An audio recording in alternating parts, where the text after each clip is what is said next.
सुरक्षा अब सिर्फ सीमा पर खड़े जवानों तक सीमित नहीं है। आज असली लड़ाई मोबाइल स्क्रीन और बैंक खातों के बीच भी लड़ी जा रही है। साइबर अपराध एक नई चुनौती बन चुका है, जहां पर ठग हजारों किलोमीटर दूर बैठकर लोगों के जीवन पर भर की कमाई मिनटों में गायब कर देते हैं। लेकिन इसी डिजिटल मोर्चे पर प्रधानमंत्री नरेंद्र मोदी के मार्गदर्शन में गृह मंत्री अमित शाह ने एक संगठित और सख्त जवाब तैयार किया है। Indian cyber crime coordination centre यानी कि I4C को केंद्र में रखकर एक ऐसा सिस्टम खड़ा किया गया है जिसने साइबर ठगी को समय रहते रोकना शुरू किया।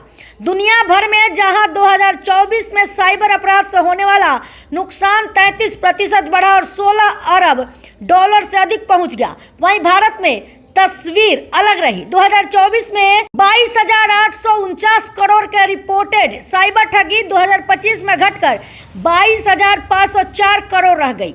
यह गिरावट भले ही छोटी लगे, लेकिन यह बताती है कि ट्रेंड बदल चुका है और सिस्टम अब सिर्फ शिकायत दर्ज नहीं कर रहा बल्कि पैसा रोक भी रहा है। डिजिटल अरेस्ट जैसे मामलों में जहां लोगों को डराकर वीडियो कॉल पर फर्जी एजेंसियों के नाम पर पैसे ऐंठे जाते थे, 2025 में 86% की गिरावट दर्ज हुई और नुकसान में 66% की कमी आ गई। यह बदलाव बड़े स्तर पर डाटा आधारित कार्रवाई और समन्वित ऑपरेशन का परिणाम है। अमित शाह के नेतृत्व में शुरू हुई EG/FIR प्रक्रिया ने भी बड़ा फर्क डाला। पहले साइबर शिकायतें दर्ज तो होती थी, लेकिन FIR में बदलने की दर केवल 0.64% थी, जो अब बढ़कर 9% हो चुकी है। दिल्ली, राजस्थान, मध्य प्रदेश, चंडीगढ़, गोवा और उत्तराखंड में यह व्यवस्था लागू है और शिकायत सीधे कानूनी कार्यवाही में बदल रही है। I4C ने सहयोग प्लेटफॉर्म के जरिए कानून प्रवर्तन एजेंसियों और टेक कंपनियों को जोड़ा, जिससे कि अवैध ऑनलाइन कंटेंट और फ्रॉड नेटवर्क पर तेजी से कार्रवाई संभव हुई। हजारों ऑफशोर बैटिंग और गैम्बलिंग प्लेटफॉर्म्स बंद कराए गए। राज्यों के साथ समन्वय और प्रतिबिंब मॉड्यूल के जरिए संदिग्ध खातों, म्यूल अकाउंट्स और ATM नेटवर्क की मैपिंग भी की जा रही है।